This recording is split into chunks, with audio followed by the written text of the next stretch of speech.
In these problems, we're using something called the additive property of inequality to solve these inequalities for variables. So here we have 24 is greater than or equal to x minus 5. And they call this an inequality because instead of an equal sign here, we've got a greater than or equal to here. We've got a less than here. Those are inequality signs. What the additive property says is you can do the same thing to inequalities that you do to equations. If you want to get x alone, you can add or subtract something from both sides of the inequality sign, and the equation or the inequality balances. And so you can get the x or the y or whatever alone that way. In this case, we have x minus 5 on this side.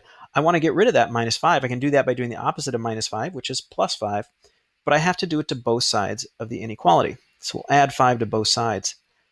On the left, 24 plus 5 is 29. And then we have our inequality sign, greater than or equal to.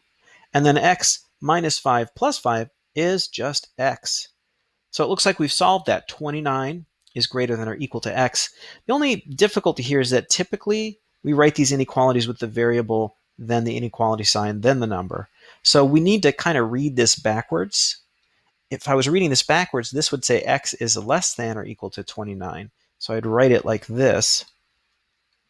If that didn't make sense, another way to think about this is if you want to flip around the inequality, you have to flip the sign too. So we flip the order and we flip the sign.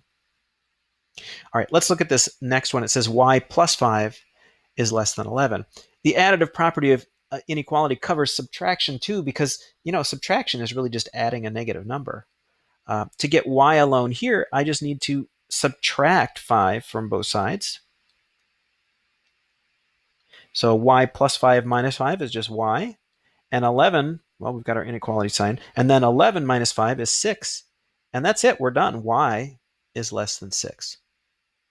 So that is how to solve an inequality using this additive property.